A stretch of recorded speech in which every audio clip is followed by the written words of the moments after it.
For as long as I've been involved in e-biking, I always get different questions about different terms and technology of the e-bike. So today, what I thought I would talk about is what I think are 10 essential e-bike terms every beginner or even a seasoned e-biker should know.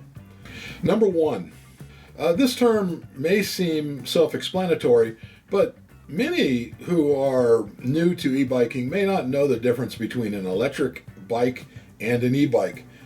An electric bike or e-bike are actually one and the same. An e-bike is simply a bicycle equipped with an electric motor that assists the rider's pedaling. Number two, the motor.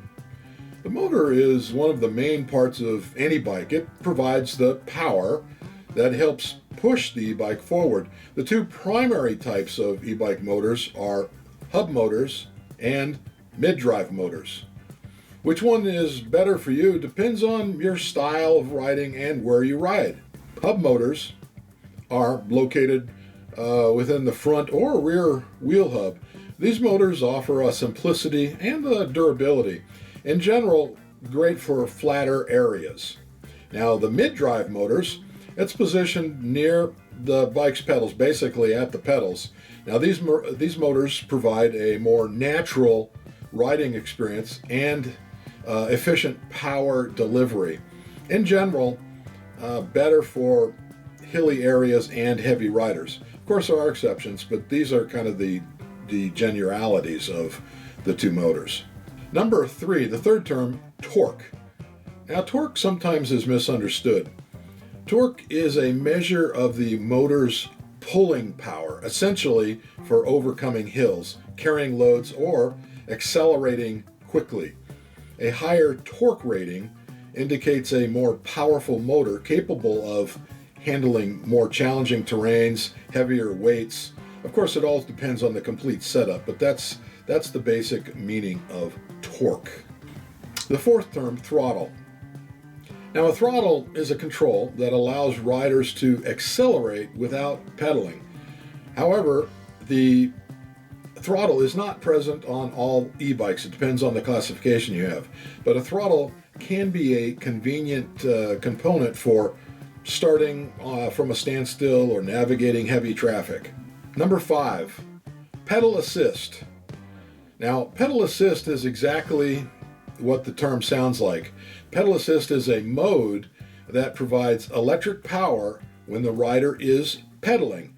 Now, on some bikes, depending on the classifications, you won't have a throttle, and the pedal assist only is activated when you do put pedaling in action.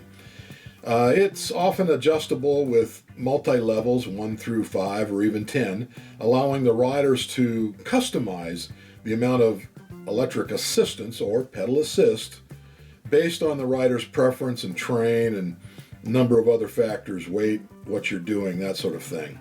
Number 6, the battery. Now, the battery, it's where the electrical energy is stored that powers the e-bike's motor.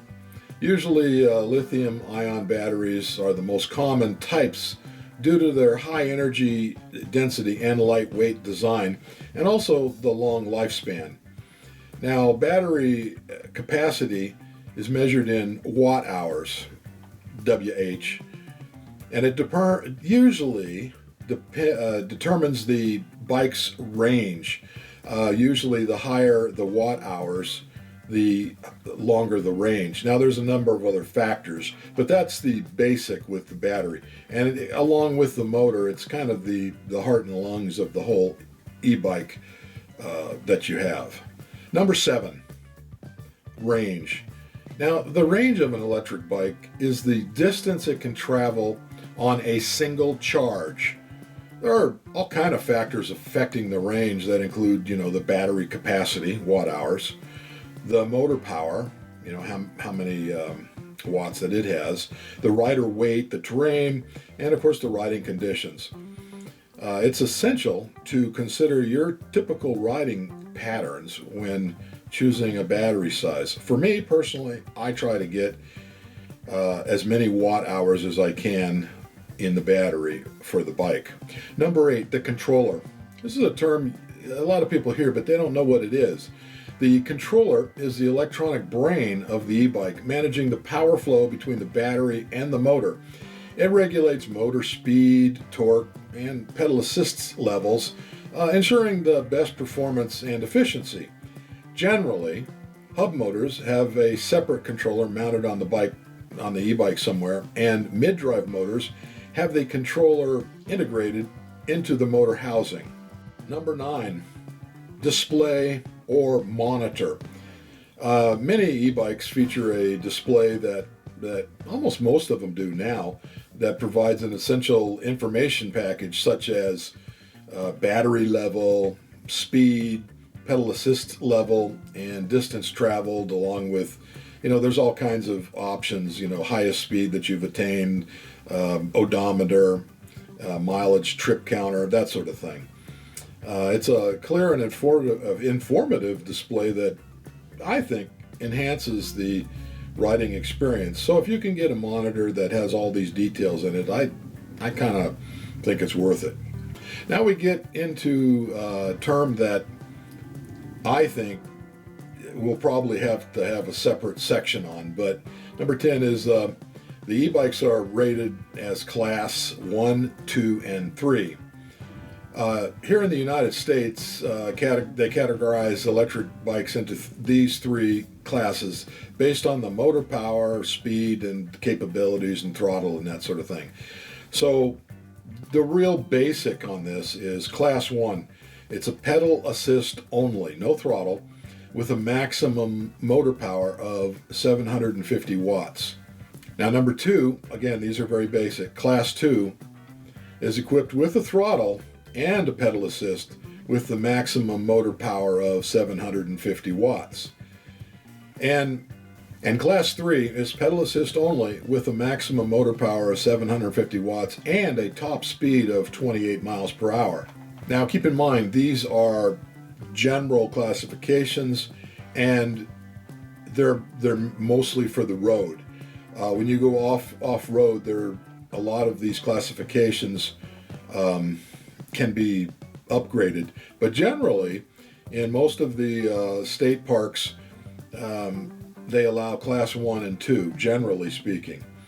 So, you just need to be aware of the areas that you'll be riding as far as the class of particular bike that you want to ride.